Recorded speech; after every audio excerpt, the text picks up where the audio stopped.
Okay, the subject is friction, sürtünme.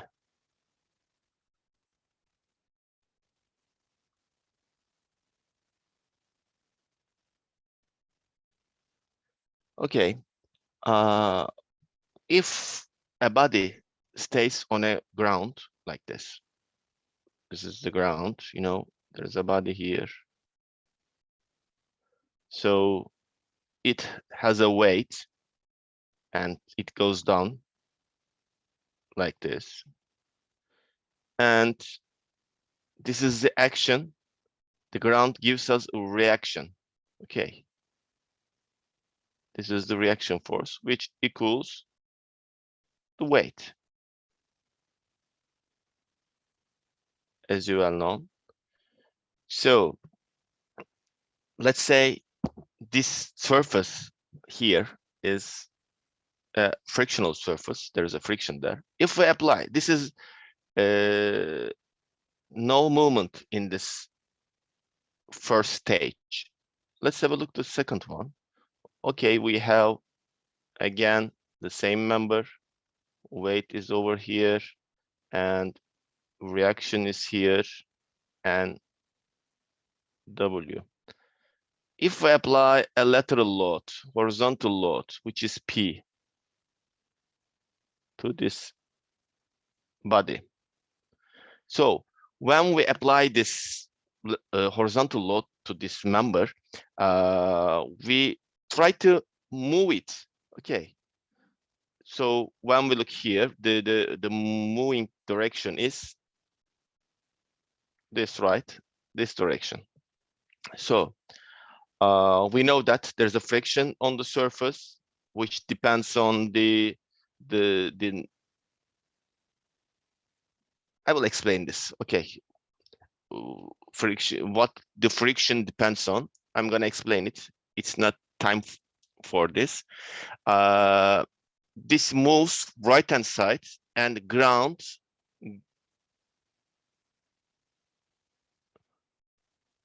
gives us a friction, which is Fs. In which direction? In the opposite direction.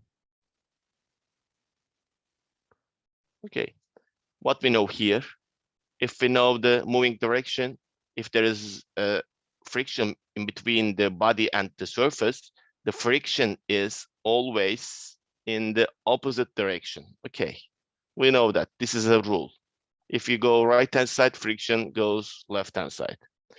So the definition of the friction force is Fs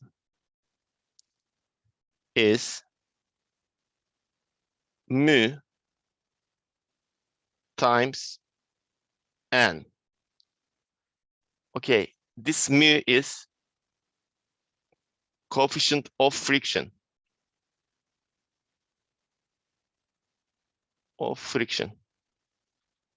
Okay, this is a constant value which depends on the types of the surfaces. Okay, you're gonna get this number. But what is this? This is the reaction. This is the normal force. Normal force acting on the surface. What is the normal? Normal means the force which is perpendicular to the surface. So totally, when we apply this W weight to this surface, which is perpendicular to this surface, and the reaction, the normal force is perpendicular to this surface. We need to find the perpendicular force to the surface. Okay, so it's really basic equation: coefficient time normal force. We will see some examples regarding this normal force in the next stage. When we look here, this friction force, depends on only the material of the surfaces, because there's a coefficient of friction which depends on the materials and the surfaces. Okay, and the normal force. So we have two different friction coefficients, two different, which is static friction coefficient, or we can say static friction and dynamic friction. Let's show these frictions in a graph like this. Here we go.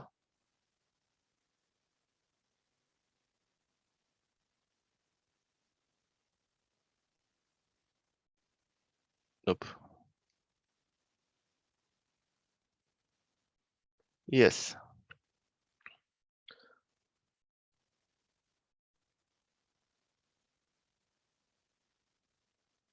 Fk. This is the force.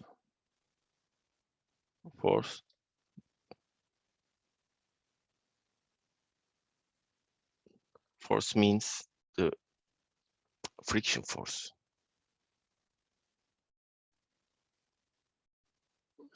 This is P, applied force. Okay. So when we look here, we can see here two different friction forces. Okay, we are at the beginning, at the initial position. We are at the zero origin point. Okay, let's have a look to this example. We start to increase step by step this P, the lateral load. This lateral load increase. There is no move at this moment. The P increase. So when the P reaches a constant value here, at this point, it starts to move suddenly. And then the friction force reduces down suddenly here. The friction force at the beginning until the first movement, we increase it up to here, Fs. When this member, this guy, start to move to right-hand side, the friction force reduces to down to this number. But at the same time, it moves. So this part shows the static friction force. Because until this Fs, there is no movement. There is no action on the body. So Fk, which we get after this reduction. So this is the dynamic friction force. I mean here friction, okay. Friction force. We have two different friction forces, static and dynamic. Static is greater than dynamic because until we make a movement to a body, we apply load, increase, increase. After a limit, it starts to move. Okay, that limit is the static friction force. When we reach up to that value, our member moves. But at the same time, when it moves, the friction suddenly drops down to the Fk. Okay, after that, while it's moving, it has a constant value, Fk. You can see here. After moving, it's always Fk. This part is dynamic part. This part is static. Okay. So Fs here, Ms times N. Fk is here. mk times n. So here you can see the equations of the static and dynamic friction forces, as you can see here. The main differences between these two equations, you know, n is n in both equations. The main differences is the friction coefficient. This one and this one. So what we understand here, mu s is greater than mu k. Okay, mu k. This is the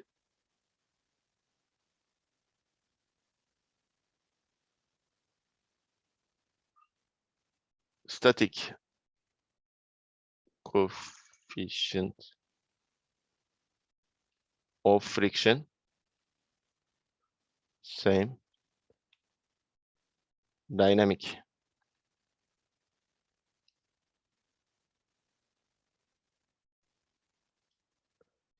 Okay, to define a friction in between two surfaces, what we need the friction coefficient and we need the normal force. Only these two components define the friction force. Okay, let's change the question here. By the way, let me give you a few examples regarding the friction coefficients. Okay, for example, the materials and friction of coefficient. Oh, sorry, friction coefficients. For example, if two surface is metal, so metal to metal, this friction coefficient is in between this number and this number. Metal to timber, for example. You don't have to know all these numbers, okay? These numbers gives you an idea what we are talking about, okay? These are only examples. It's in between and this number. Metal to stone, for example.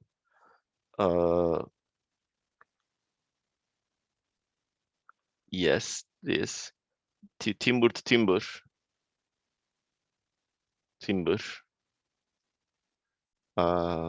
It's in between this number and this number. And the interesting one, steel to ice. If one material is steel and the other one is ice, this number is, as you can see, you know, ice is slippery material. That's why you can see that the friction coefficient is really low here. And these are examples. And the other important thing, friction is always in the opposite direction of the moment.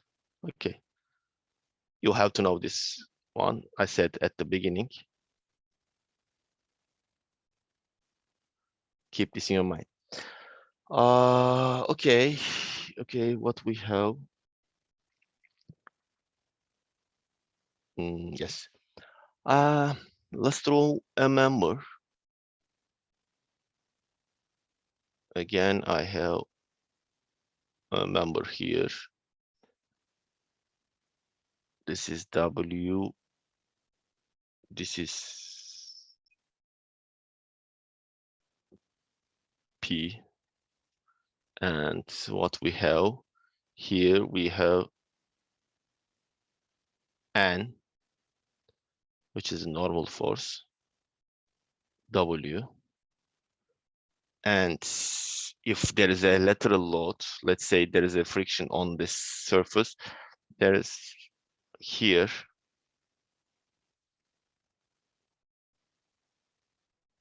P, which is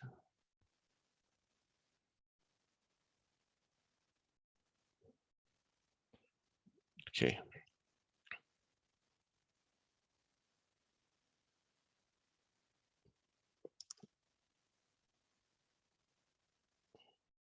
Here what we have, there is an angle which is phi. Here we have another angle. Yes. Okay, when we look at this sketch here, there is a body on the ground. So there is a friction between the ground and the body. We apply a horizontal P load to the body. So when we apply this P, there is no movement. Okay. So if there is no movement, so basically we need to think about the equilibrium. So the total horizontal load must be 0. So the P must equal to the friction force. Okay, the friction is here. Okay, P must equal to this friction force. So when this member moves, we need to decide this one. When this member moves, okay. If we write the tangent of this angle phi s, tangent phi s. Okay, tangent phi s means p here, p over w, right, at the static position. So p is here, ms times w over n. W is n here, you know. So by the way, I made a mistake here. Here, this is, you know, n. So we can remove these parts, and what we get at the end, tangent phi s equals mu s. So what we understand here, if phi given here above, phi less than phi s, no moment. Okay, and if it equals and greater than phi s,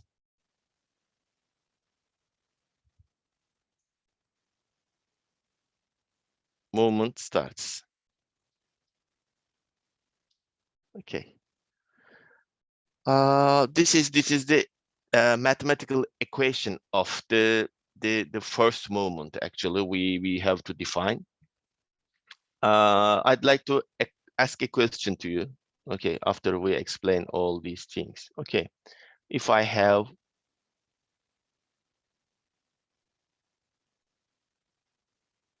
by the way, before this, let me change the question. Okay, I have this guy here, and here we have a ground. This is, it has a weight, and on this member we have a vertical force, for example, 10 tons. The weight is 5 tons. What is the total N here? What do you think? There's a body which has a weight of 5 tons, and on top of that there is a point load 10 tons.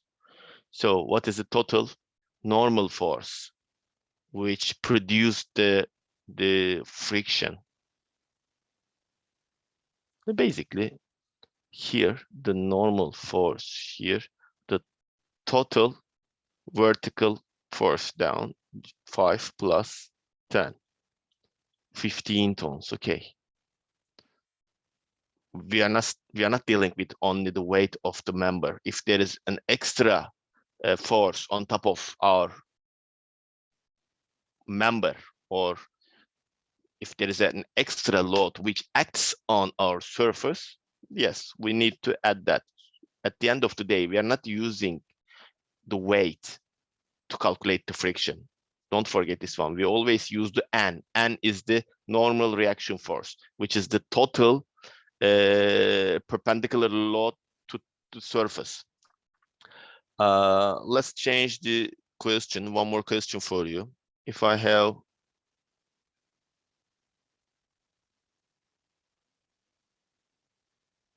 a member like this is the surface, by the way.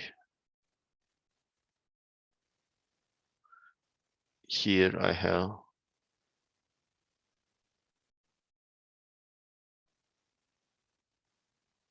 another one.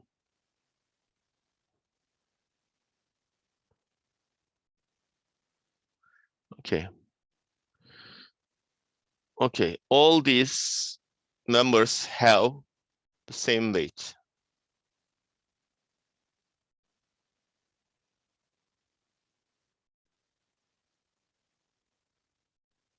There's only weight here. There is a constant friction coefficient, which is mu here. This is number 1, 1, 2, 3. Okay, when we apply lateral load to these members, which one has the maximum friction force?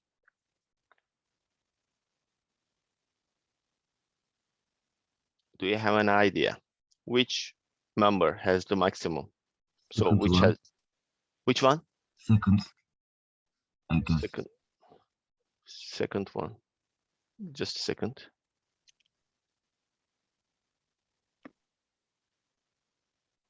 Okay, any idea?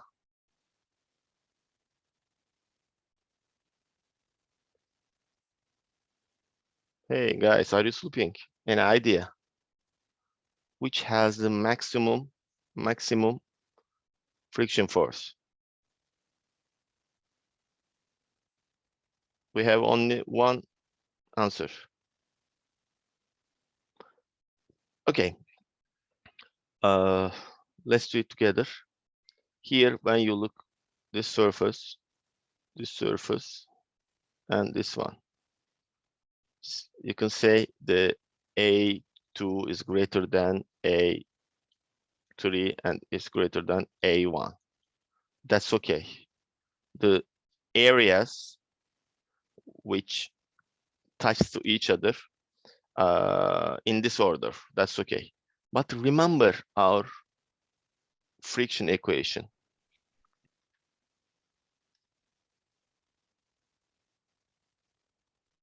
Is there something in this equation regarding area? I mean, the touching area, interaction area. Is there something here? No, there is only friction coefficient and N. When we look here, all the N's are same. You know, here is N, is W, N is W, and is W here, as you can see. So what we can see, say, the friction force is regardless of the surface area here. The friction force only depends on the coefficient and the N.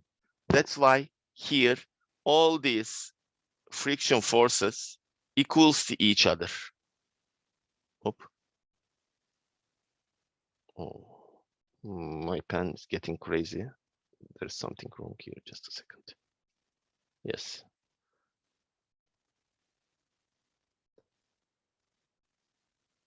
Okay, S2 and Fs3. This is the trick here. This is not the trick. Actually, our friction does not depend on the area. Okay, it's regardless of the area. So it only depends on the mu, which is the friction coefficient, and n, which is the normal force on the surface. That's it. Okay, this is a good idea to keep your mind, because sometimes the people say, okay, we have this member and this member, as you can see here. Okay, this has more friction than this one. No, it's not about the area. Okay, it's only about this normal force and this friction. So let's do a few examples regarding the direction of the friction. Okay, what we said at the beginning, if there's a moment under our loading, the friction is always in the opposite direction of the movement. So what does it mean? So it means the friction always tries to stop the movement. That's why it's in the opposite direction. If there's a movement, it tries to stop it. It tries to reduce that movement. Okay, so let's do a few more examples here.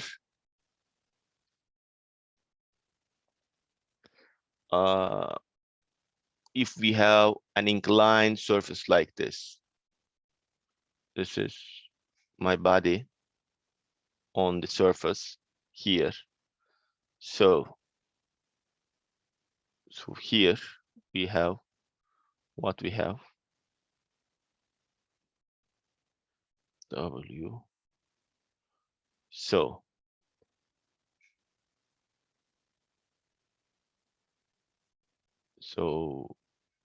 if I have, let me change this. If I apply a lateral load to this corner and I try to move this body to upwards on this inclined surface. So in which direction is my friction force? So basically, when I apply this load, if it goes upwards, remember the friction is always in opposite direction. So it must be in this direction. It must be in this direction. Fs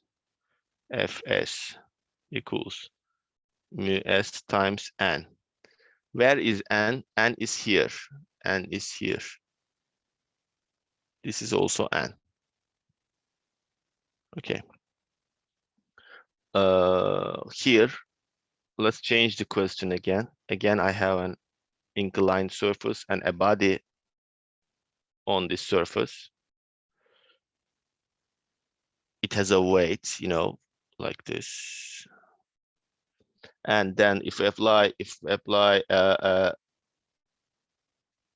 load,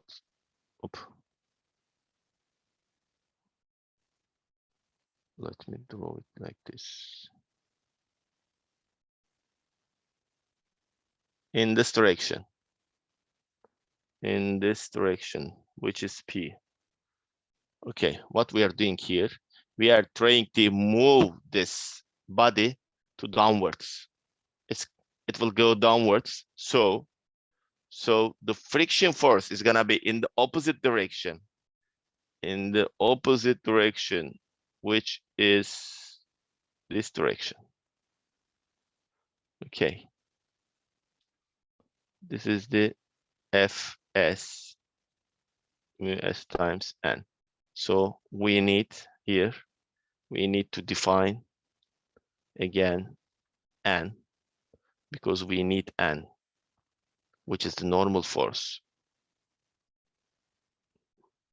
Okay, when we look here, the direction of the friction force depends on the direction of the moment.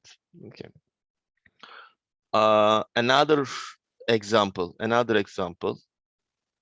So let me see. Okay, let's have two bodies.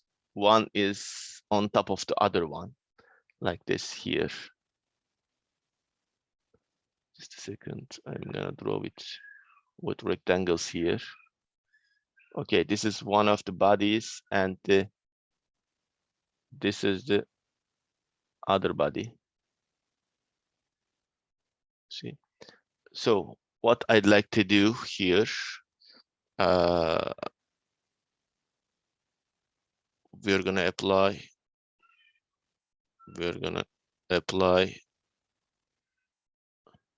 lateral load to this one and this one. In the vertical direction, I have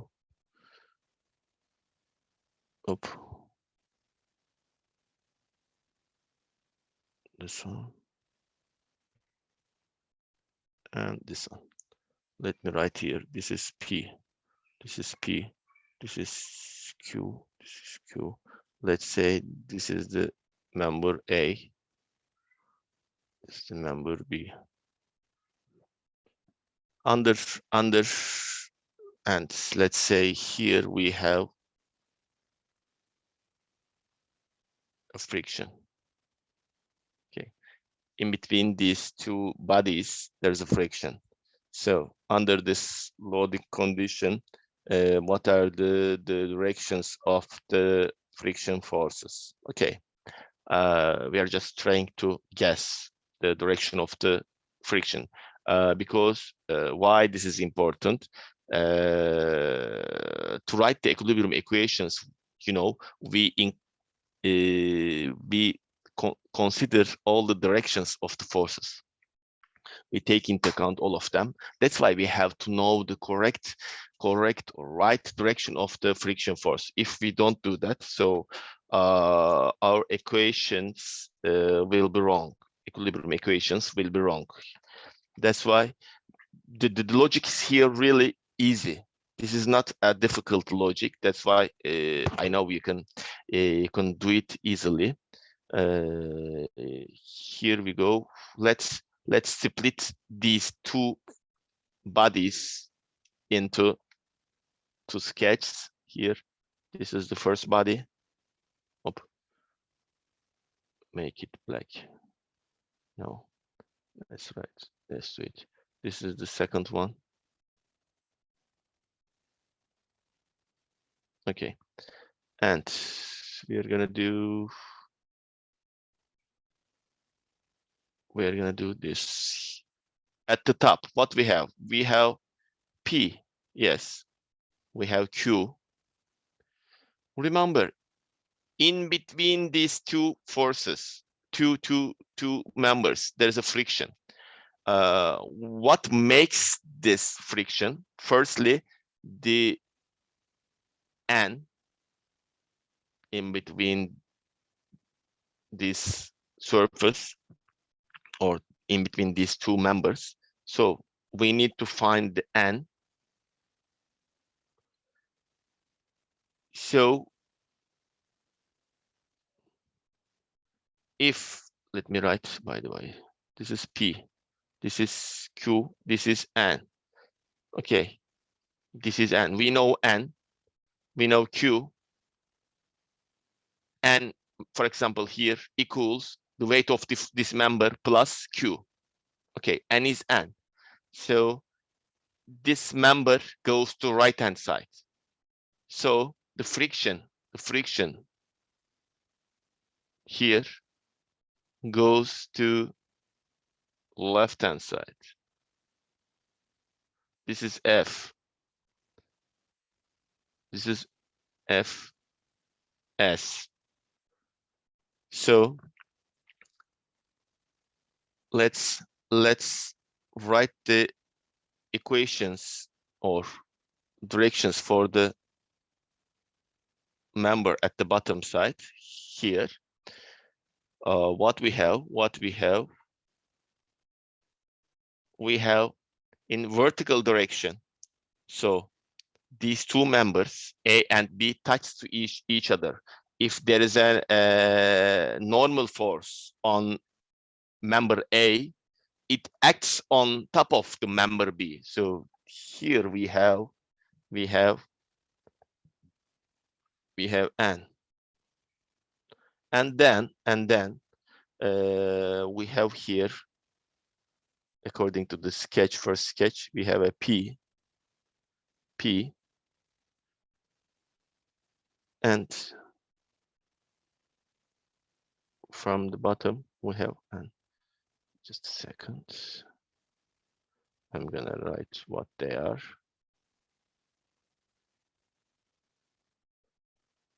Oop. Fs. This is P. This is N. This is the A. This is the B. Okay, here what we did, I split it, the system into two members, as you can see. At the bottom part, you can see there is an N at the top. That means this N is coming from the member at the top, member A, from member A. So this normal force goes down to ground. So as you can see at the bottom side, you can see the same N.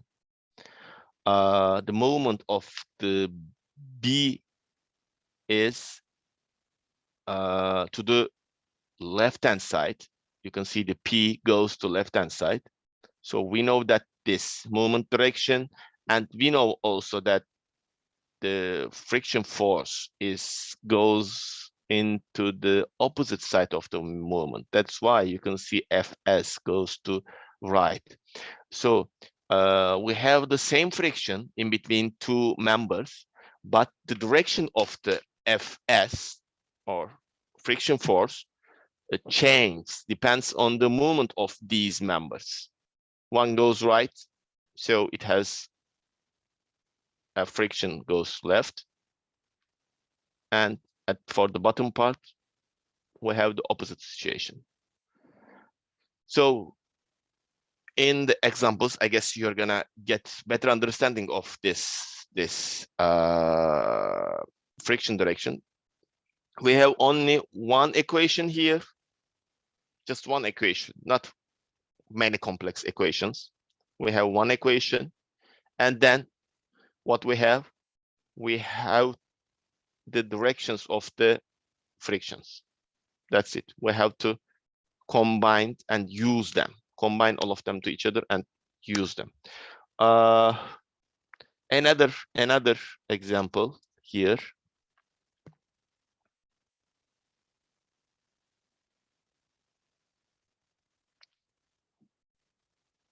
I'm not solving any example at the moment. I'm just defining the directions of the friction. If you understand the directions, yes, you can put the friction force in the correct directions and write equilibrium equations. At the end of the day, we are going to write the equilibrium equations. Okay, that's why the direction of the friction is really important for us to write the correct equations. Otherwise, we can't get the correct solutions. If we have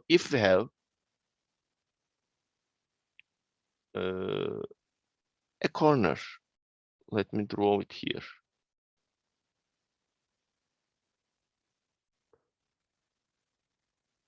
Okay, I have a ground and wall here, and then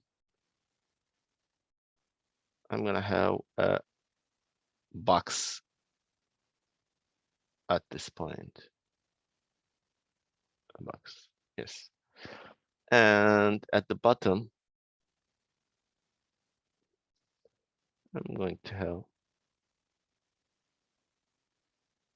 a member having this shape. And also, I try to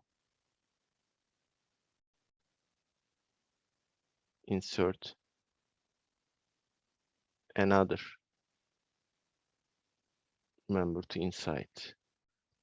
Just a second.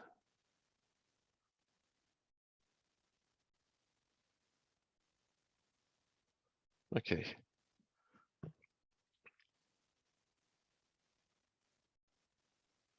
I'm trying to apply a force P here. What we have in the surface, we have mu s, and also here in this surface, we have what we have. We have a weight here, which is W, and also the wall here, which is the vertical, part. Let me shade it like this, has a friction. Okay, what I'm doing here, I'm trying to insert this red member to here, to inside. I'm applying the force P.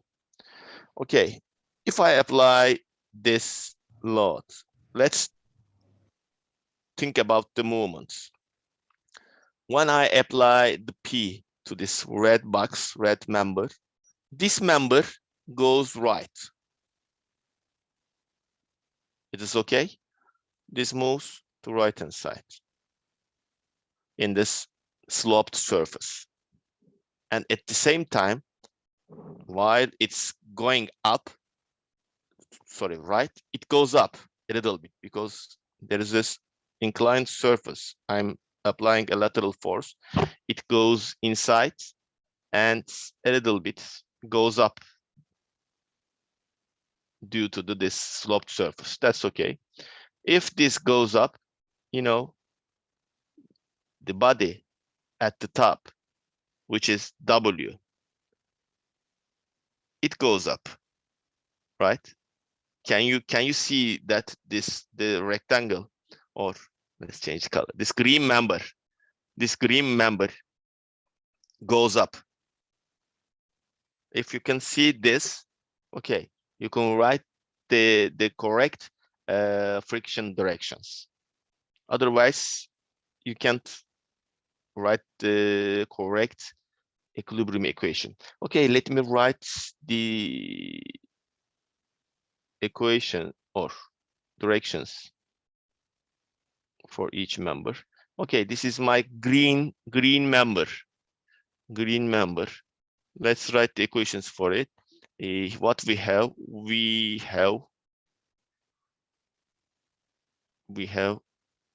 the weight, and then we have, let me write first all of them, and then this one.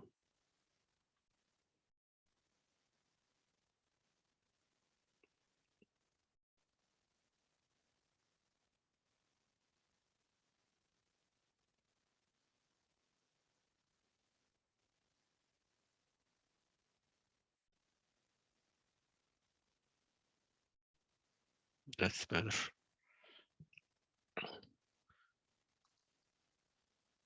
Okay, what I have a weight here.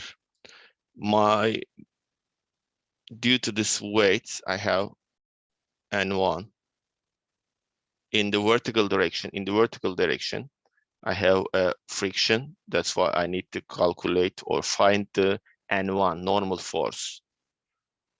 And here F1, mu1 times N1, which depends on the friction coefficient and N1. Here, what I have, in the vertical wall surface, we have friction, as you can see here, according to the sketch. What I'm gonna write here, I need to find N2.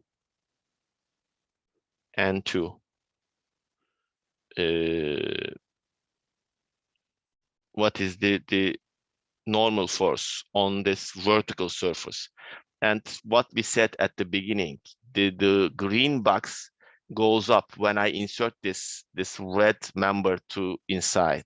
So here, as you can see, the friction force is in the opposite direction of the movement. That's why it goes down. F2 equals M2 times N2. Okay. Here you can see the forces on the first member. Now we are gonna write the forces on the second member here. Let me draw it. It's a member like this. There's a lateral part. This is, we have a member like this. So on this member, we have what we have. In between these two green and red members, there is a normal force, which is N1. N1 acts on top of the red one.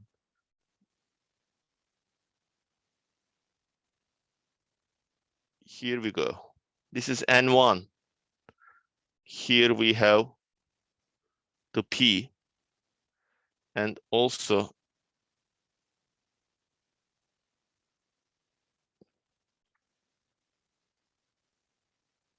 first I'd like to draw all of them and then write what they are. This is N1. And by the way, N1, but there is a oh, I forgot something.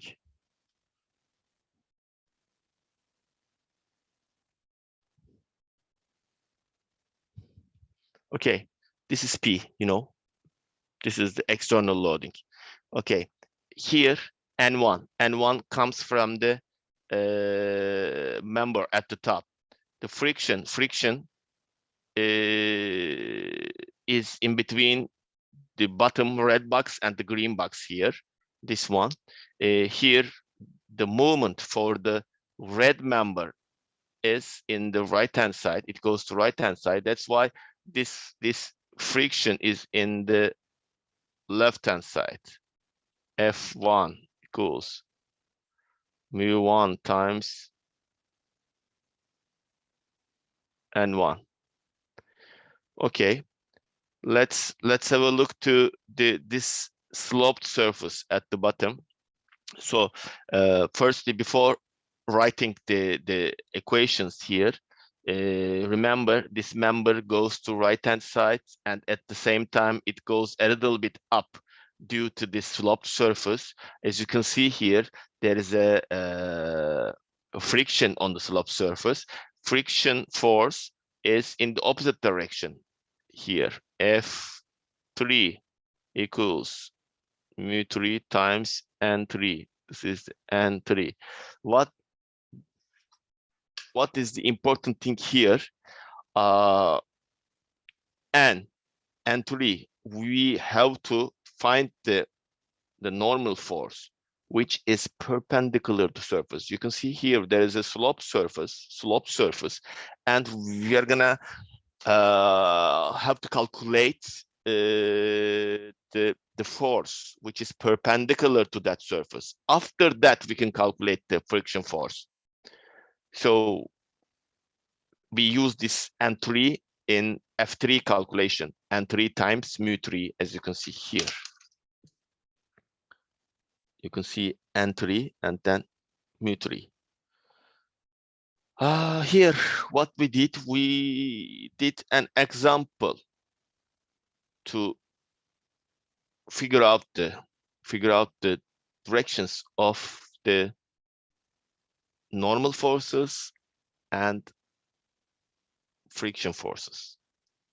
This example is a good example to explain that.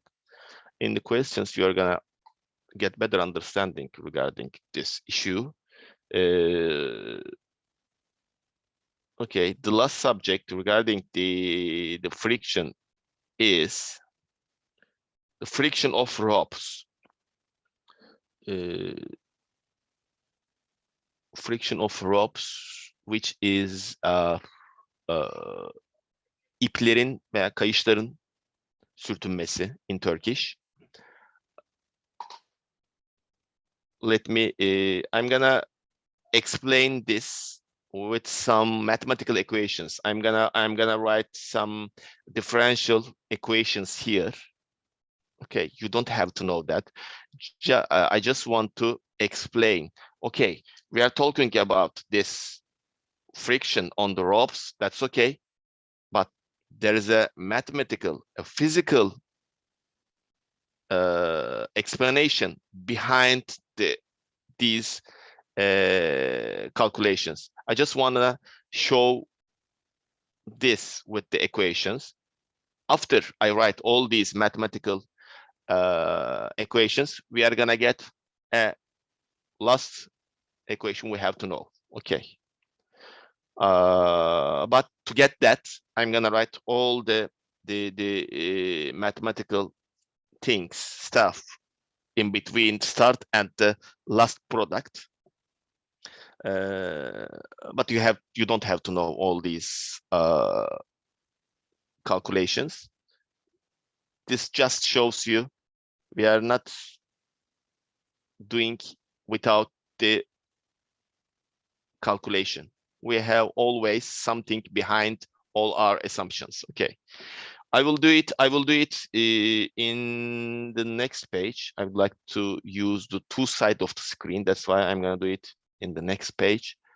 I will complete all the subject in the first session today, and in the second session, I'm gonna solve some examples. Okay, and then next week we are gonna run a new subject. We don't have time, as you know, as I explained at the beginning. Every week we are gonna complete a subject and its examples. Let me draw the sketch. Friction of ropes.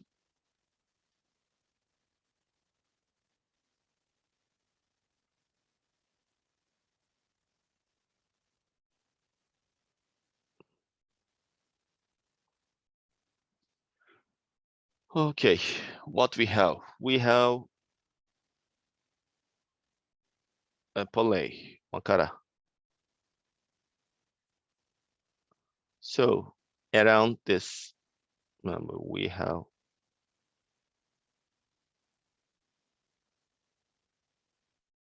a rope, as you can see here. Right.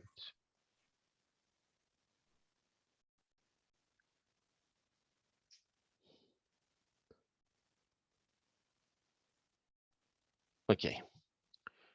Here we have a force at the left-hand side, T1. We have Q2 at the right-hand side. This is the center point of the pulley. And if we connect these points, the last touch points to each other, as you can see, this one.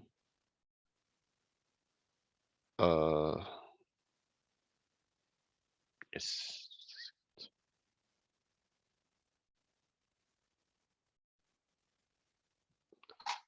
What is this? An angle. Here,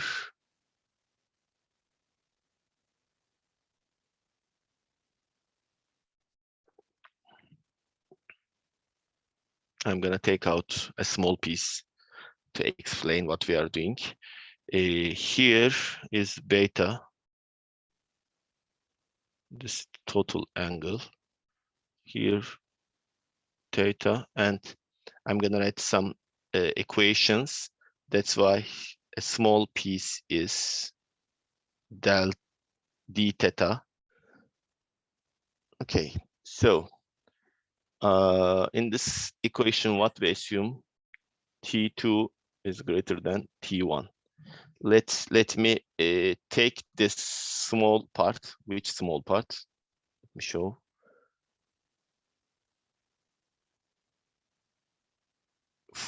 for the angle d theta out and write the equations.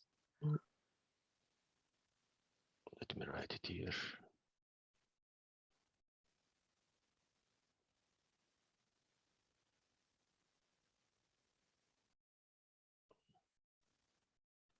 I guess this is better.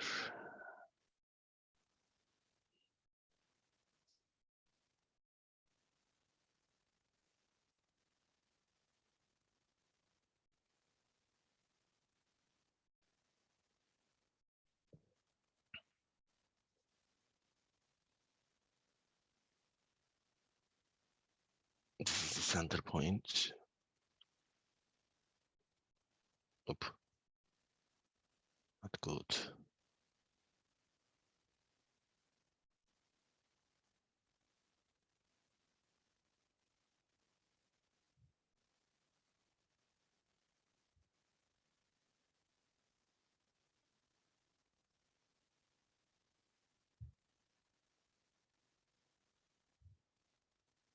Okay. Here the angle is d theta. What we have here, we have t. Just a second. Let me use another color. Okay. In this direction, we have dn to define. Forget about these d's. D is for on the mathematical equation. So if we need to define friction, we need normal force. Okay, we need normal force. So the friction is over here, which is what? dF equals ms times dn. The left hand side we have t. At the right hand side, we have t plus dt. In between these 2 points, there is a little bit differences on the force of the rope. These differences is shown with this dt. The angle over here is d theta over 2. Angle is d theta over 2. Now we have this sketch. So on the sketch we are gonna write, remember, if we have a friction, we always write the equilibrium equations. I'm gonna write here the total x equals 0 for this. By the way, this is the rope piece. Okay, the green part. Let's write the total x equals 0. Okay, t plus dt in the positive direction times, we need to find the x component of this force. X component, this is like a resultant force. We need to find the x and y components of these forces. So what can we do? We know this angle d theta over 2. So cosine of cos d theta over 2 minus t times cosine d theta over 2 minus here mu s times dn equals 0. Actually, I'm not doing a complex thing here. I'm just doing the total x is 0. So, you know, here, this is x, this is y directions. If we have a force like this, we need to find the components of this force like this. Okay, the angle is d theta over 2 here. I'm just doing that with this equation. This is the first equation we have. Let's write the total y equals 0. Let's say the positive direction is the top direction here.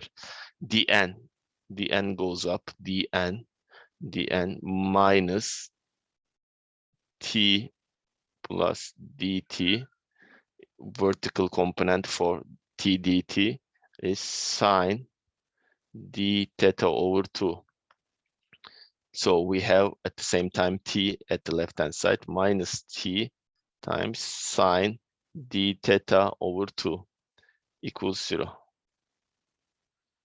We have just written the total x and total y equations. We are not doing a complex thing. When you look at these, it makes it may mix your mind.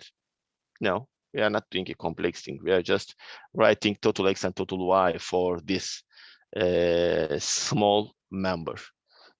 Okay, we have two equations at the moment. Let's make some arrangements on these equations from 2.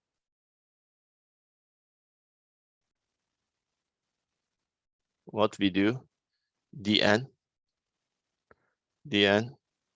equals t to dt sin d theta over 2. This is the definition of dn from the second equation.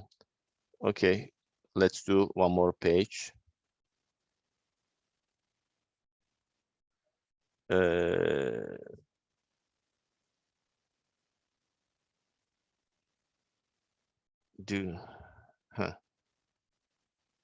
Put in place in 1.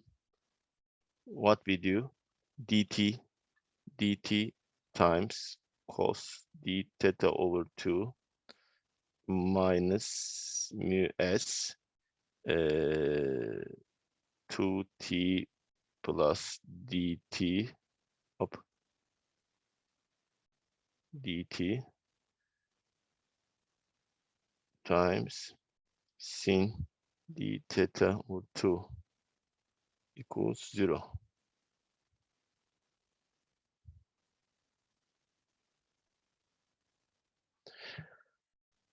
If we do some arrangements in this part, I'm just gonna write the next steps. Okay, here I'm gonna write the other equations down and then get the last solution. Okay, at the end I can explain what I'm doing. dt times cos d theta over 2 ms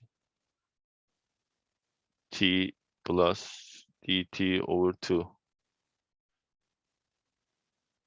sin d theta over 2 equals 0.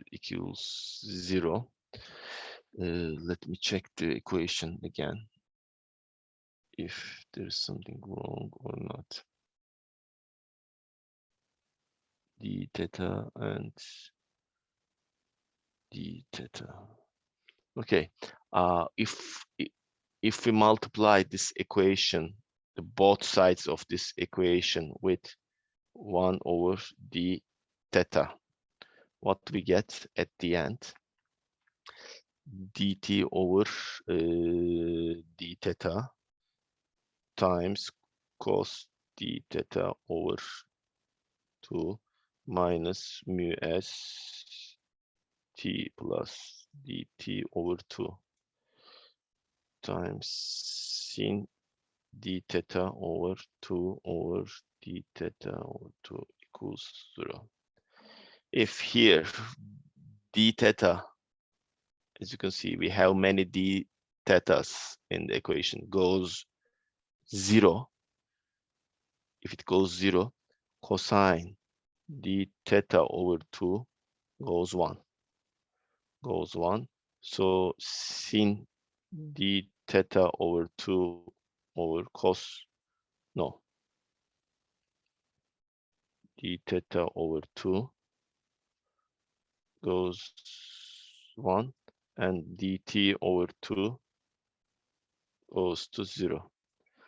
If, according to this assumption, if we make the corrections here, dt over t equals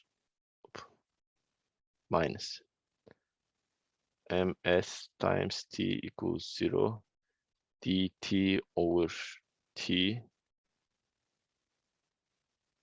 times d theta.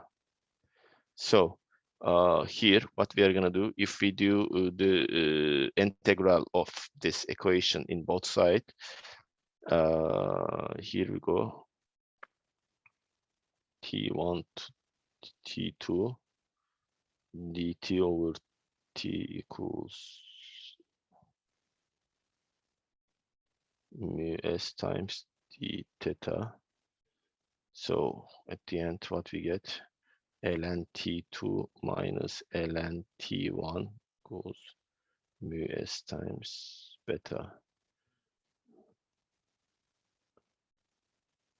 ln ln t2 minus ln t1 means ln t2 over t1 from the high school knowledge, you know this, equals ms times beta.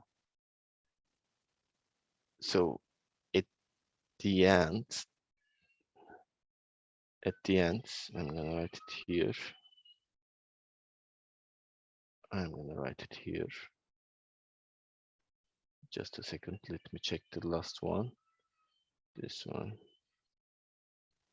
T2 over T1 equals E power ms times beta.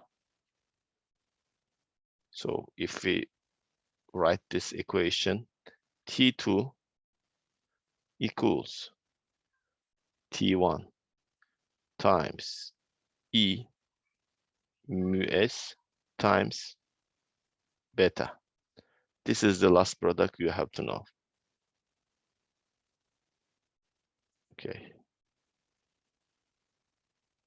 This is the last product you have to know. Here, T2, remember, let's go back to what is up. Sorry. Where is T2? T2 is greater force on the rope, right? Remember this one. To T1 is the minimum one. E is the E from the you know, mathematical equations and deviation. Mu s friction coefficient.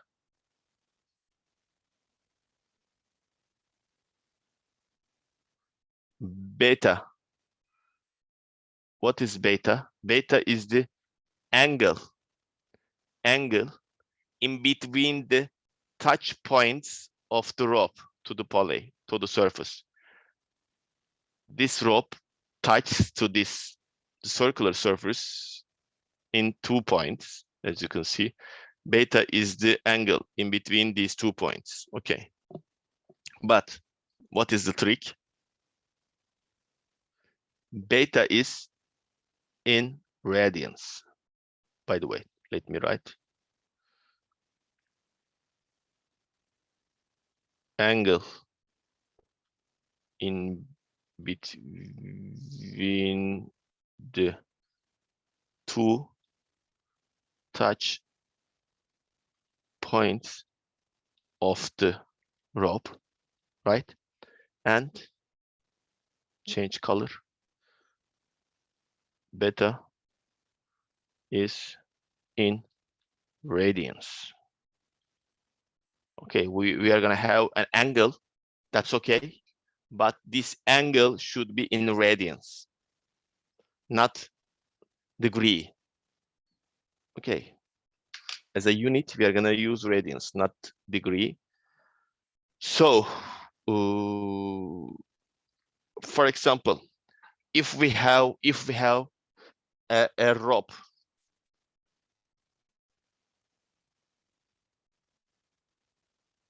And actually, I'm going to explain this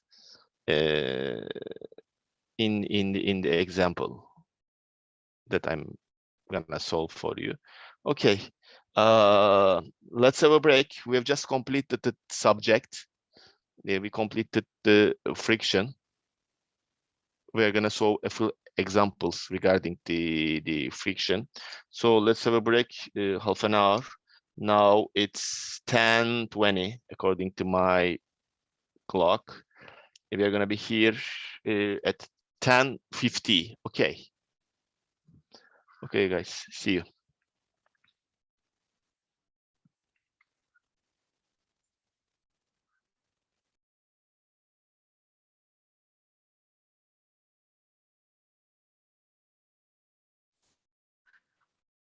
Okay.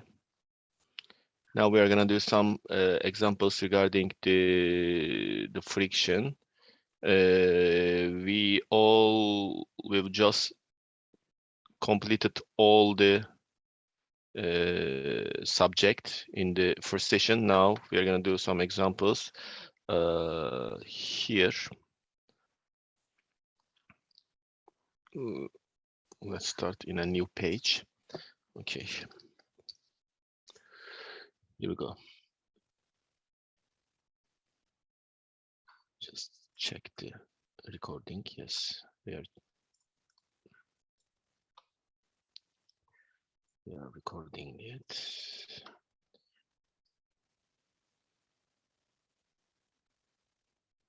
Okay. The first example is like this. This is the ground. This is the wall.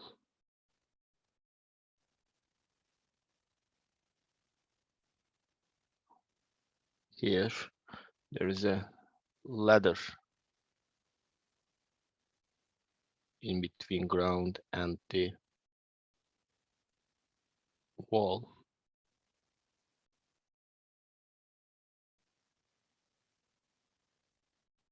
Okay, so the question is here. This is 36 degrees. Weight of ladder is 20 kilograms.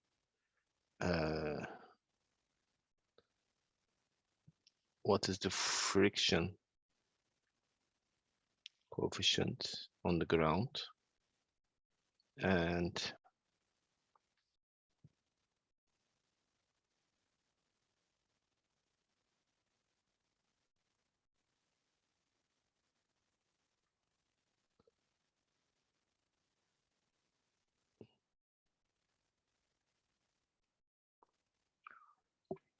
okay, this system is under in the equilibrium equation. There is a ladder in between the ground and the wall, so the weight of the ladder is 20 kilograms. You can see the friction coefficient on the wall. The question is calculate the reactions from ground and the wall, and then calculate the friction coefficient on the ground. Reactions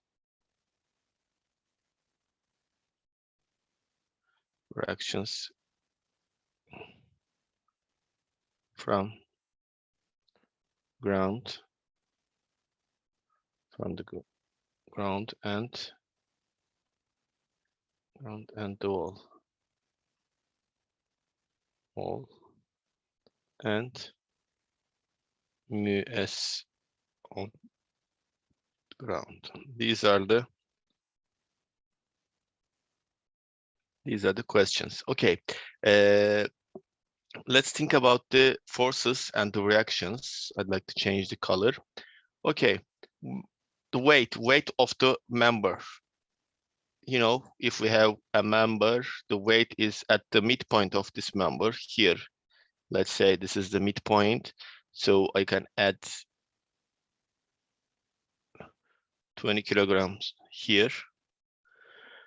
And under this weight, how this ladder behaves. This point, the top point, wants to go down. So think about in the real life, when we put a ladder to wall, there is only friction between the ladder and the wall and the ground. This friction makes it stable. So, but it tends to go down. The top point tends to go down. If this top point goes down, the bottom point here goes left. Okay. So under this, it's self-weight, top point goes down and the bottom point goes left. Okay. This is the physical behavior. You don't have to know anything regarding this. Okay. Now let's write the forces. I'm going to write them in red. Here in vertical direction, here the ground gives a reaction. This is, let's say this is point A, this is point B, vertical A. And also this point moves to left-hand side. So if it moves left-hand side, our friction force goes to right-hand side. Okay, right-hand side. I'm going to talk about its magnitude. Okay, I'm just now deciding the directions. Now let's have a look here. When we put the top point of the ladder to the wall, this ladder gives, let me clear this part. This ladder gives a lateral horizontal reaction to the wall. So wall gives back a horizontal reaction. How this top point moves, it goes down. Remember, if it goes down, the friction goes up to stop it. So this is the friction direction. Now let's talk about the magnitudes. Here at this point, at the bottom point, remember what is the friction? Friction is N times mu S. Mu S. N is the N is the vertical A here, which is the perpendicular force to the surface, times mu S, VA times mu S. Let's have a look to point B. We have a horizontal reaction force here, which is the N for this point. HB times the friction coefficient here is 0.16. Okay, I have now all the forces on my screen. And by the way, let me clear this one. This is not a force. Let's write the equations. Let's write first total X. Total X is 0. So in the lateral direction, this one, VA mu S, VA times mu S goes to positive direction, and we have a HB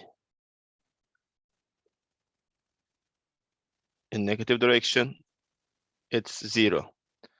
And total Y equals 0, and which goes to positive direction. Here, VA goes to positive direction, VA here. And then what we have, H plus 0.16 HB.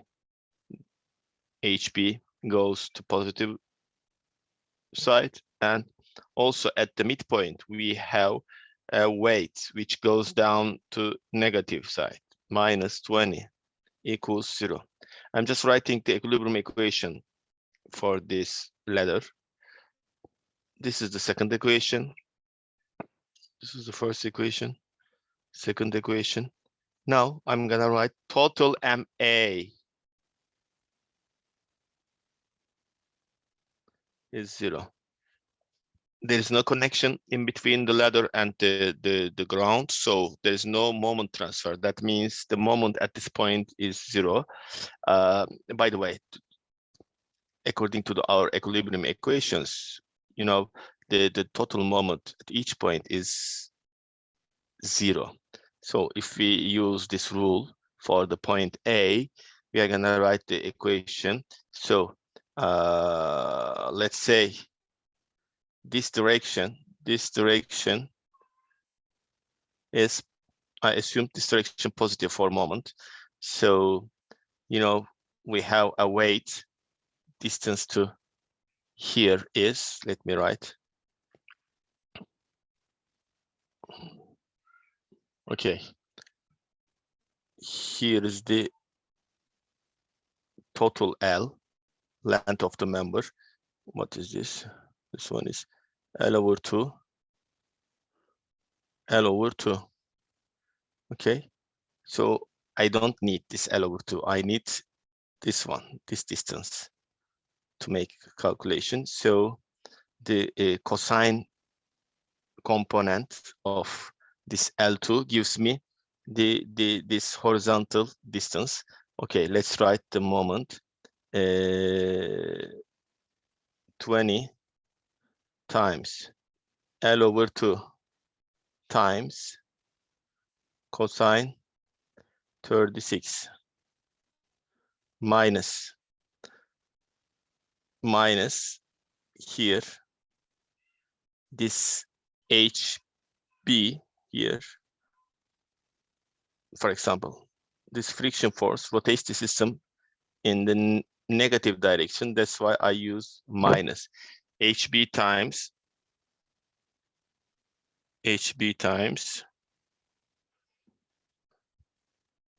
L times cosine 36. That gives us this one, L times cosine 36. This one, L times cosine 36. Okay. Minus, I have HB here, HB rotates the system in negative direction, again, here in this direction.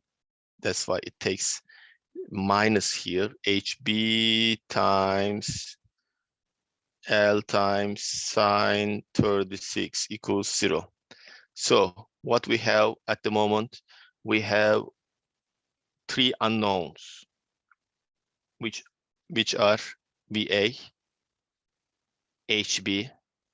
So let me write according to question, VA and HB. These are the reactions, and the other unknown is mu s on the ground. Totally, we have 3 unknowns and 3 equations, as you can see. So if we have 3 unknowns and 3 equations, we can solve and get the values for VA, HB, and mu. You can do it after we write these equations. You can solve these equations by your calculator. Let me write the solutions here. HB here,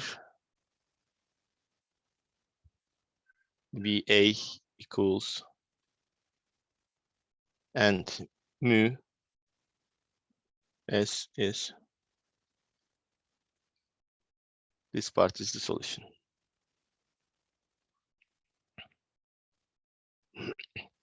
This is the first question.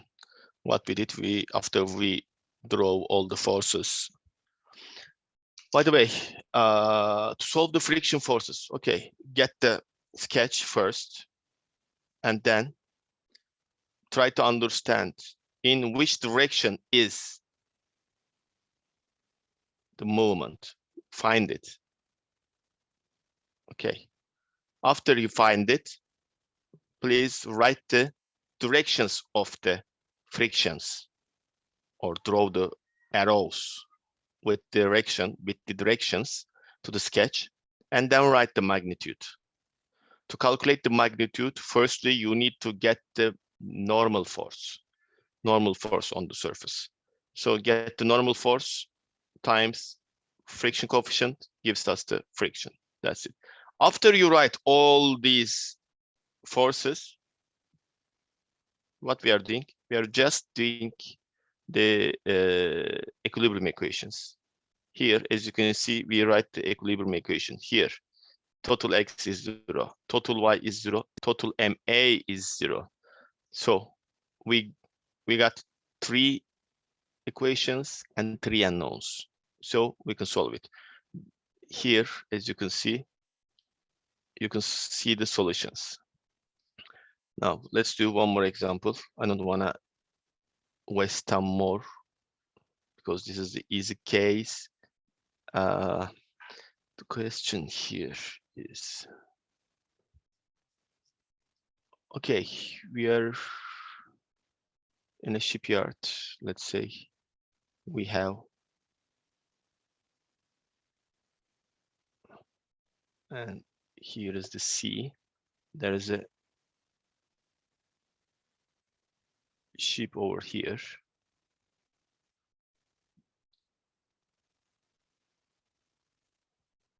Okay.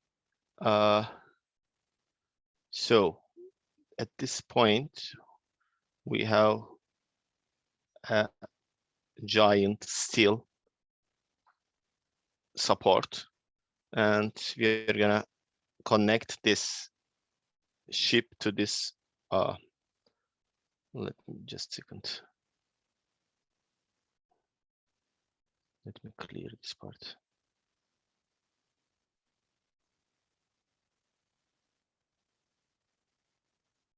Okay, here this comes to here.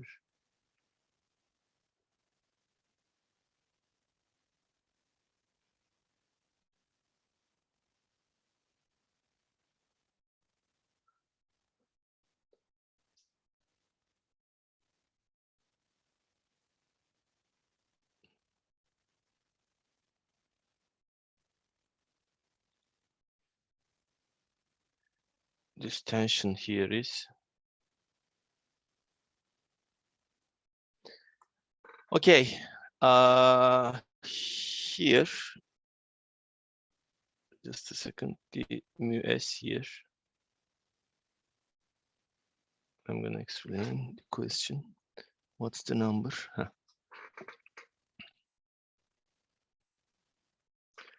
Okay, with 20 kilograms, I'd like to stop a ship with 20 kilogram with the help of a support here, because you know there is a rope here. We apply the rope around this steel support, and one other end of this rope is here in my hand. I'm applying 20. Let me change here. 20 kilograms.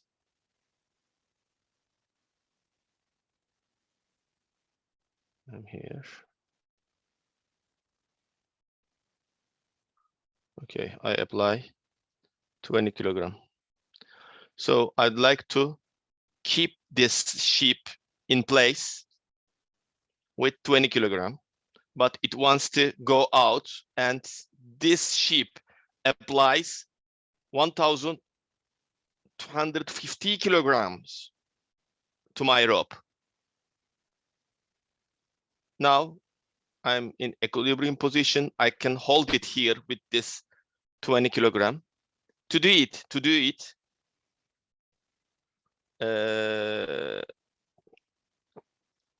how many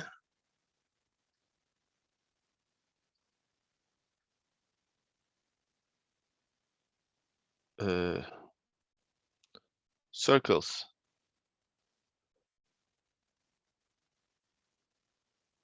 should I apply to the support?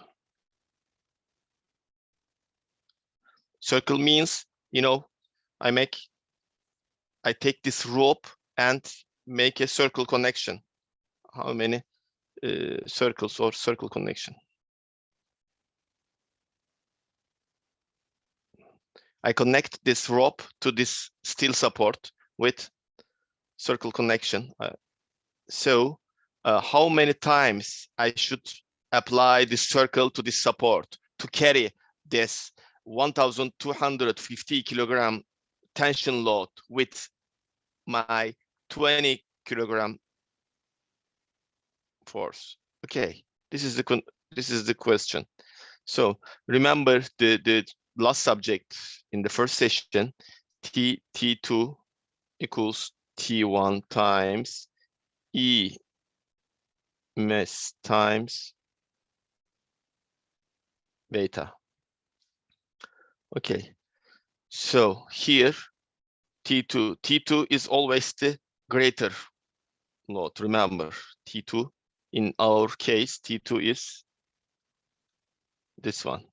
T1 is my force, 20 kilogram.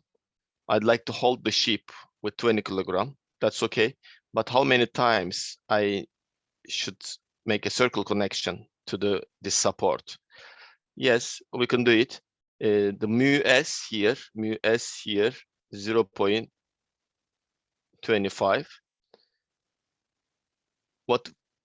This is our equation. Let's write this equation. Equals 20 times E times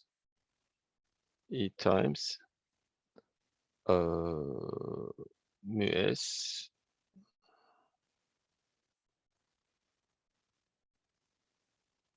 okay. Now if we do this equation, you can solve it with using your calculators.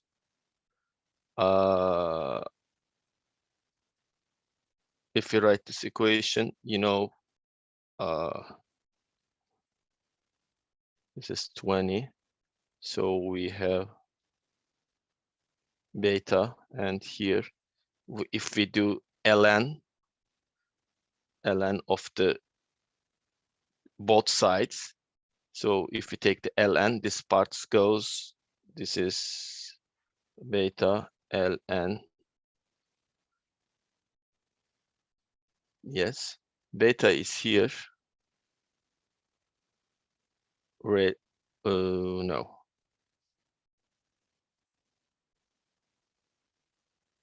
Radians. Okay. Beta is here. 16.5 radians. Okay. I have the radian, but what I need the number of circles. To find the number of circles, what I'm gonna do, one circle is what? 2p for me. Okay, in radians, 2p, one circle. So one circle is, you know, double p. Okay, so let's write equals n, how many, number of the circles times circle. So from here, I need at least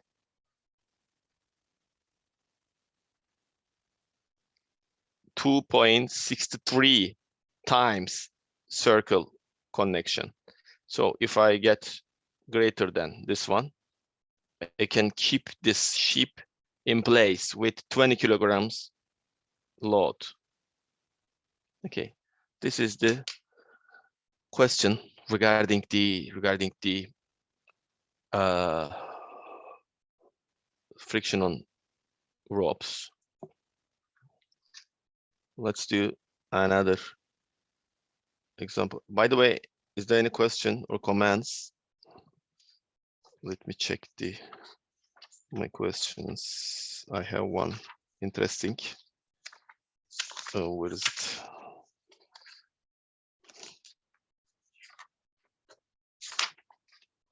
Yes, this one.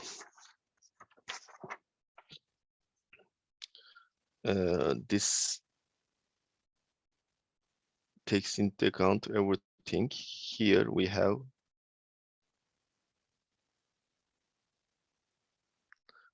this is a final exam question. A few years ago, we asked this question. Okay.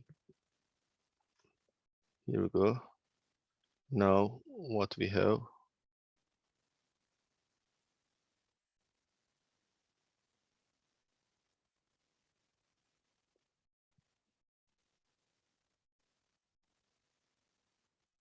There's a play here.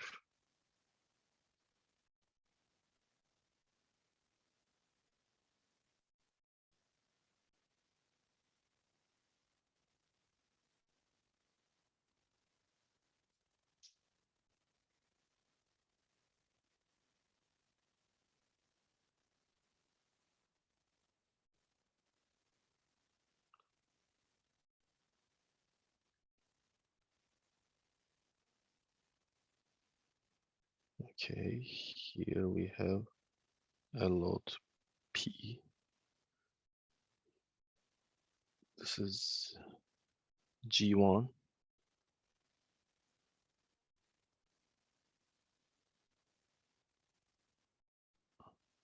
This is kilograms. And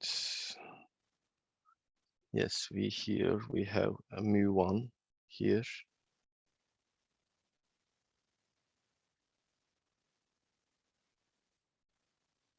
mu2.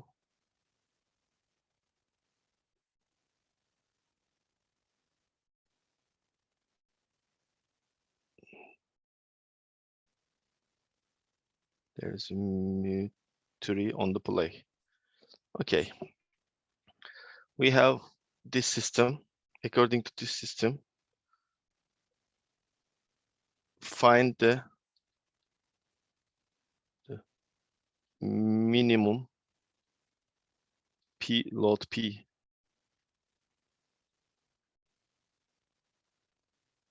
P to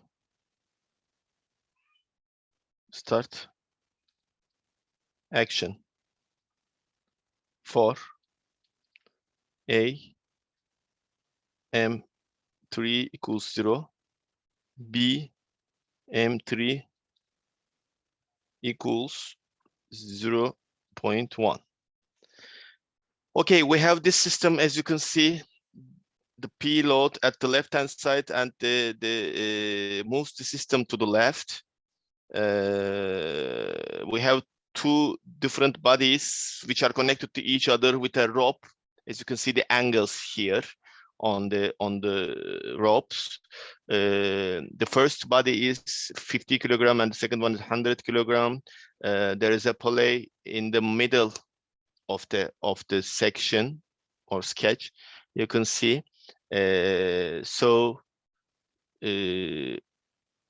Find the minimum load P to start the action. For the case mu3 equals 0, and for the second case mu3 equals 0.1.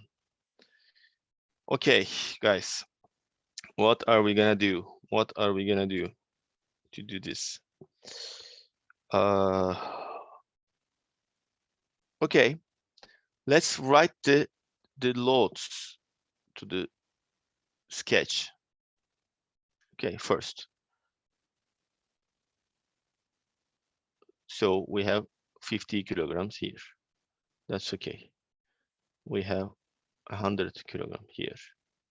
So the system moves. Oh, by the way, let me clear here.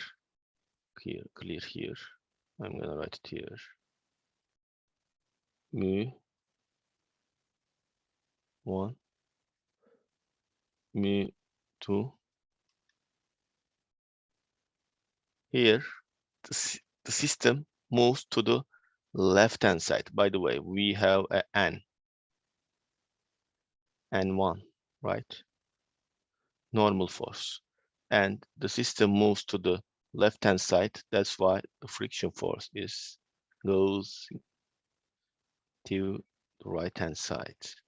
Here you can see this is what N1 times 0.2, or let's change this writing, 0.2 N1. Okay, let's have a look to the second part. As you can see here, we have N2. The system moves to the left. That's why friction force goes to right. 0.25 times N2. Okay. What we have more, as you can see here, there is a rope which is connected to each other. Let's say this part S1, S2. The rope forces at the left-hand side and the right-hand side. Now let's write the equations. Let me see here if we're doing correct or not.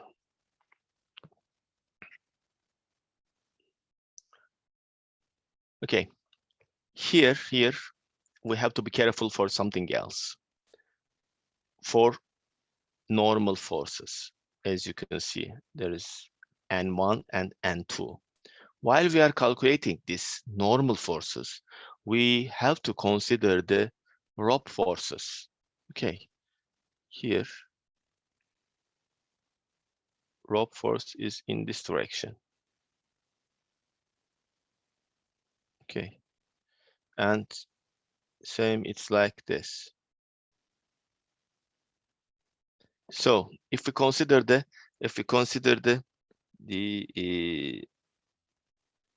second member, or let me check just a second. What's this? Why we are doing this? N2. Yes, that's true. Let's consider the first one. What is N2? N2 is equals 100 kilogram goes down. That's okay. But here, there's a tension force, and especially its vertical component here. So what is this? S2 times sine 53. Okay. So here we can write minus S2 times sine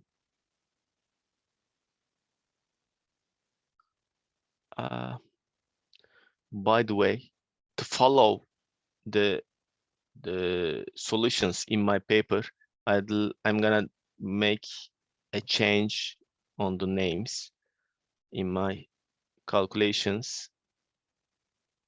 Here is 2, here is 1. Okay, I'd like to do this change. I just changed the names. Here is now 1, S1. Here I can make it like this, S1. That's okay. Sine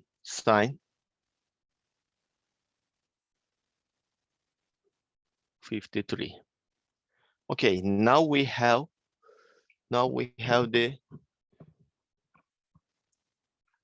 the normal force for the second member.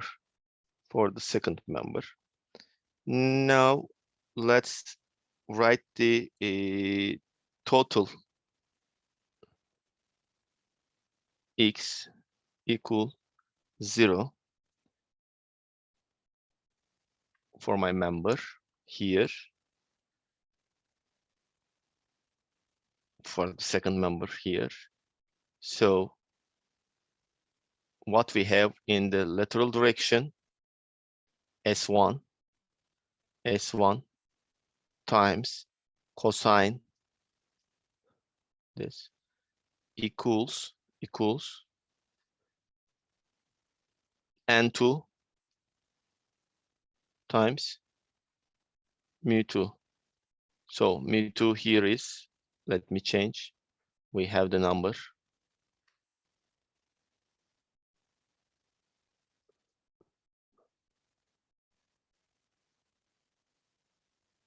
2. So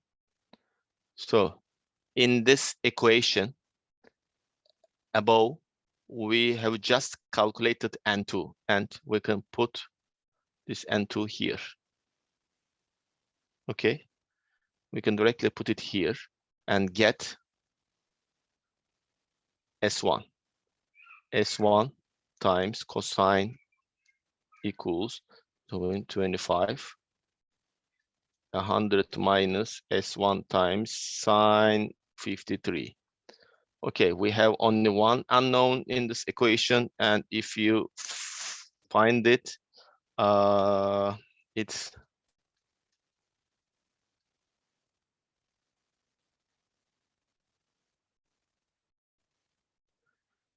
S1. S1 is 31.25 kilograms. What we did, we have just written the equation, equilibrium equation for the member at the right-hand side. Okay, for the right-hand side. Okay, we have just write the total X is 0, but at the same time, we defined N2. What is the normal force for this member? We have just calculated it. Yes, in this case, in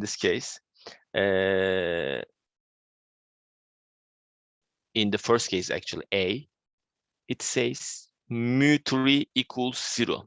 If mu3 equals 0, that means there is no friction. If there is no friction, the forces at the right and left sides, which are S1 and S2, are equals to each other. For mu3 equals 0, S1 equals S2. Okay? Because there is no friction, there is no reduction on the force. So we can make this equation. Then, if we write the friction force and first normal force for the first part, N1 equals the weight is 50 minus S2, which is again the vertical component of this member, S2 times sine 53. Okay, S2 times sine 53.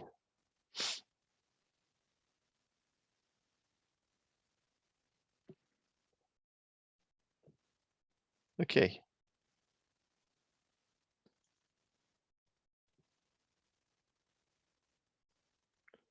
This is the N1 equation. So what we know here, we know S1. Okay, S1 is here. So what, according to the mu equals 0, S1 equals S2. So this is S1 equals 31.25 kilogram. If we write this equation here, N1 is, let me see. Yes, 25 kilogram. 25 kilogram. So what is P min? The question is looking for minimum load P. P min here is N1 times, you know, we are gonna write the equilibrium equation for the dismember. By the way, where should I write? Let's go to, just a second, I should find a place to write it.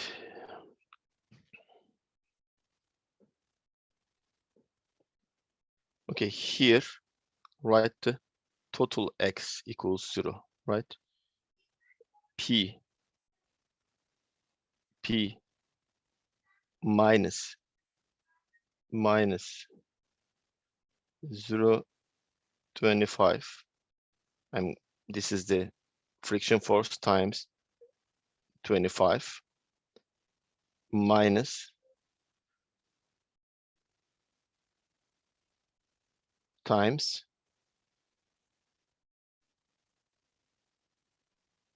cosine 53 equals 0. Here P equals P min, which is the minimum P, is here what? Let me see.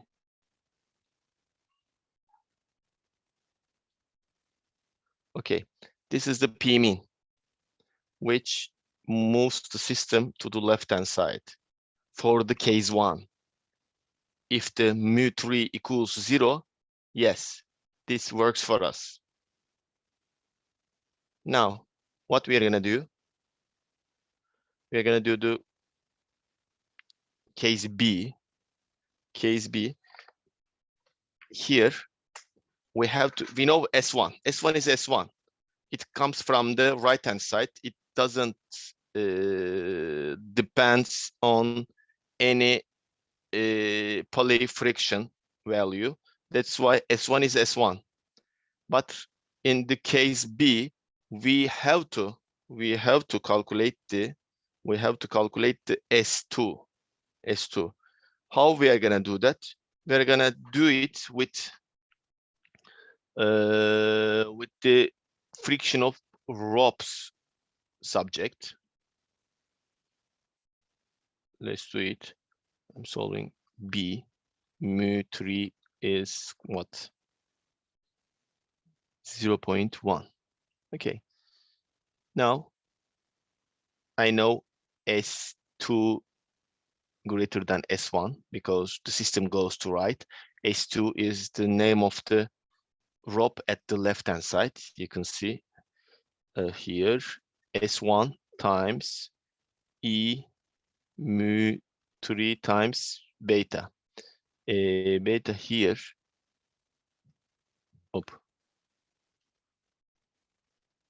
times 2 degree. We need to convert this to the radians. Okay, let's write S2. S1 is 31.25 times E 0.1 times the angle in radian is times P. Okay, now we can calculate the S2 easily here. It's 37.6 kilograms. Now we know the S2 load for the case B. We can write the equilibrium equation again.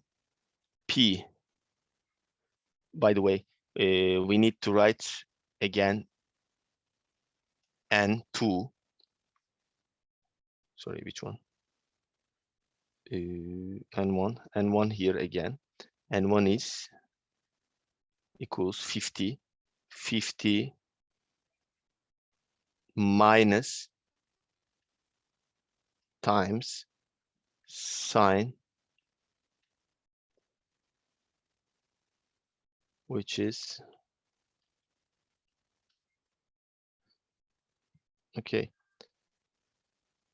Now we can write the equilibrium equation for the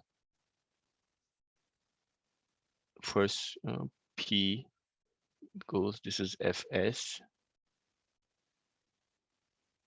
Here what we have, S2 times sine, S2 times cosine N1 times 0.2 times N1. Now let's write the total X equals 0, and P comes from this equation is the minimum P. Here we go. Let's write the P. No. S2 is here. Time cosine 3 plus 0.2 times N1. Okay. Minus P equals 0.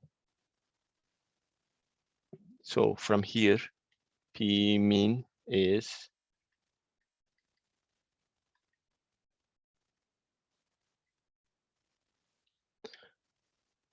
26.54 kilogram. Okay, here what we did, as you can see, let's go back to, I'm gonna explain this question again, one by one. Okay, we have this question. So question has two cases. If mu3 equals 0, and if it equals 0.1, what is the P mean to start action on the system? That's okay. So we have two bodies. Firstly, we can take a look to right-hand side because it doesn't depend anything. In the right-hand side, what we write firstly the direction of the shear force and direction of the normal force. After that, we have to calculate the normal force, because as you can see here, the vertical component of S1 reduce the normal force, N2 in the right-hand side, because S2, the vertical part of the S2 goes up, the weight of the member goes down, so the N2 gets a reduction.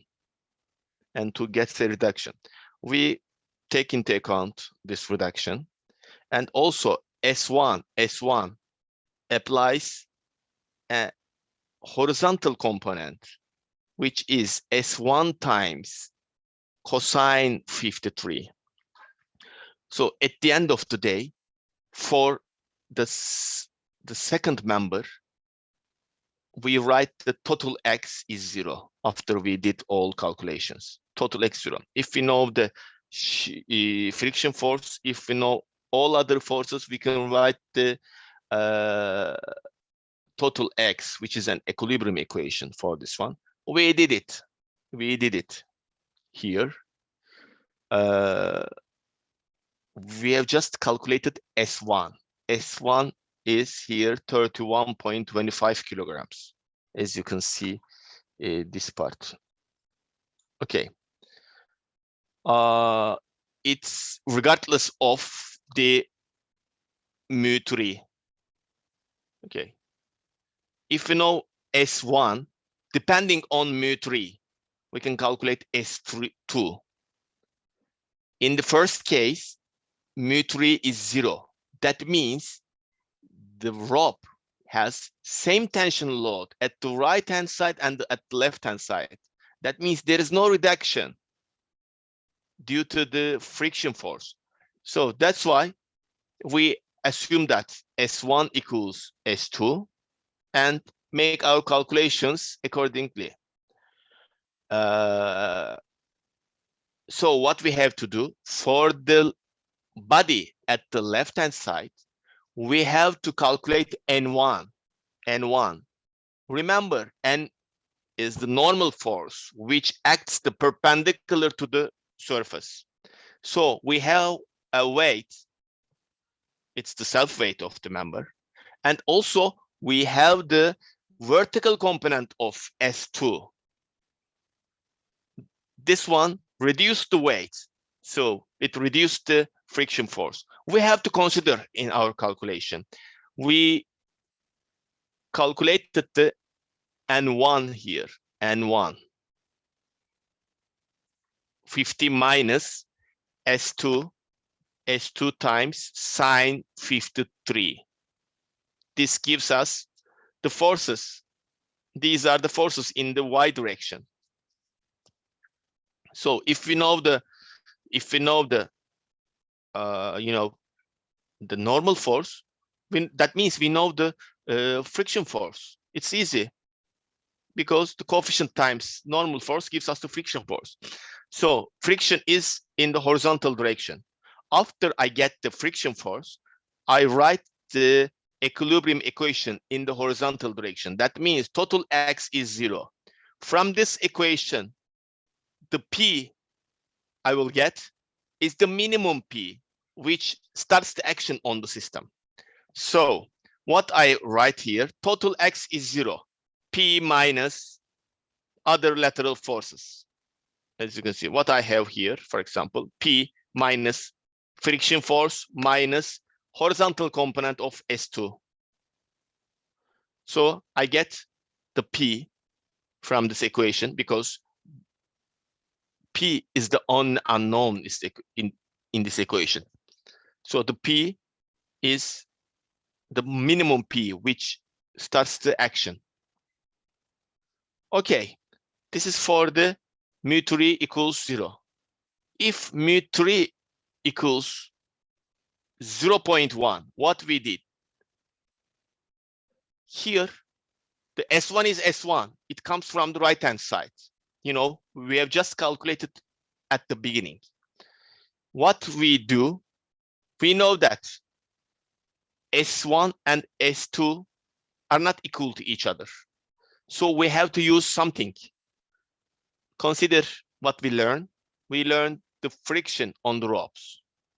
So the movement or action is at the left-hand side. The system goes to left-hand side. That's why we know that. Remember, to rope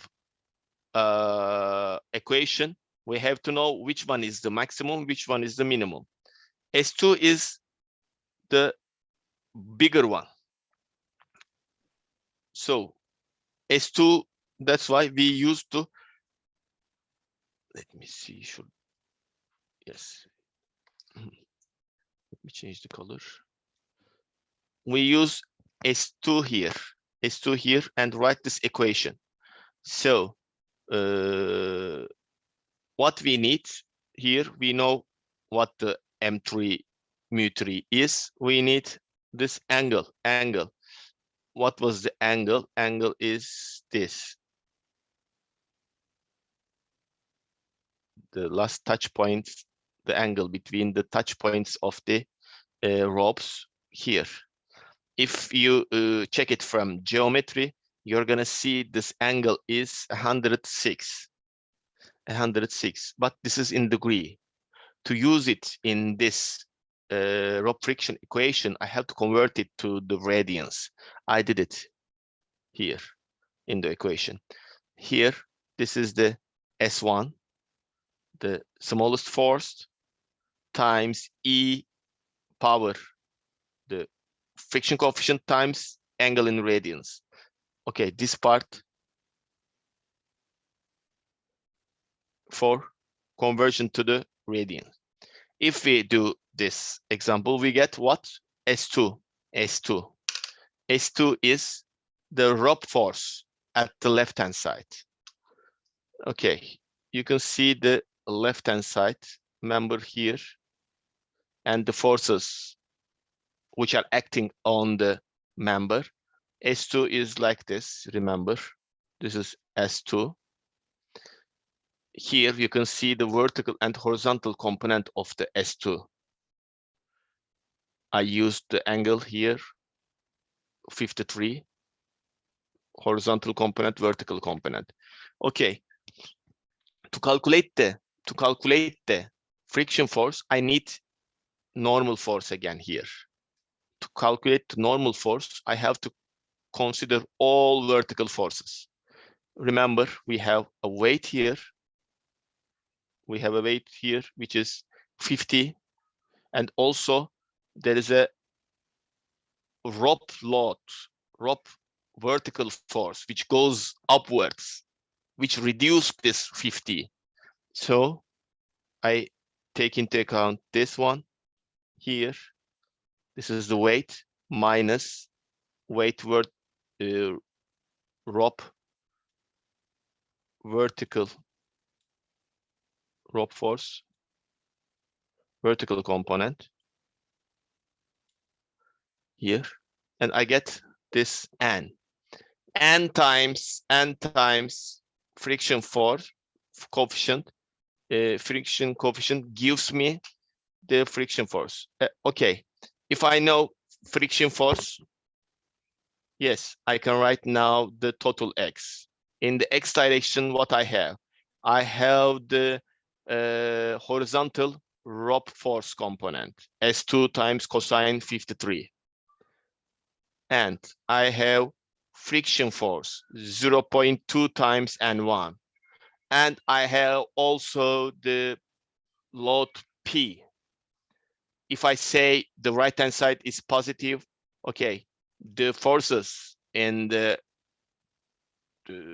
forces goes to right are positive, as you can see in my equation, and the only force which goes to left-hand side is P, which has a negative value, minus P equals 0. Here, the P equals, which equals to minimum, if the P coming from this equation is the minimum P, which acts the system and make an action. Please think about this question. This is really a complex question, which includes everything that we learned today. That's why you need to understand this one. Actually, if I saw any example, they will be in the same manner. I guess last week of this fall term, I'm gonna solve examples, but beforehand, I will run new subjects. I guess there are two more new subjects. So I will do them, and then last week we will solve examples. But you know, last week we talked about the truss systems. I solved only one question for that. I'm gonna record one or two more questions for you and share the link, because the truss systems, to solve the truss system takes more time than the other type of question. That's why it's not easy to do or solve these problems in class with this tight schedule. That's why I'm gonna go in this way. I'm gonna share with you links to example solutions, please take a look to this last question. Okay, that we learned today. Please consider what we are doing. If you have any trouble about this one, please let me know via email, or we can talk in the next week, because we are going to ask these questions in exam. Okay, in the final exam. These are really basic, but you have to pay your all attention to the question while you are solving it. Please do it. If you have any question, let me know. I'm gonna try to help you to solve it. Thank you for your attendance today. Next week we are gonna start to cables. So please try to join class. Okay, you can watch it in recordings, but it's always better to do it in class. See you next week. Have a good weekend. Take care of yourself. Bye-bye.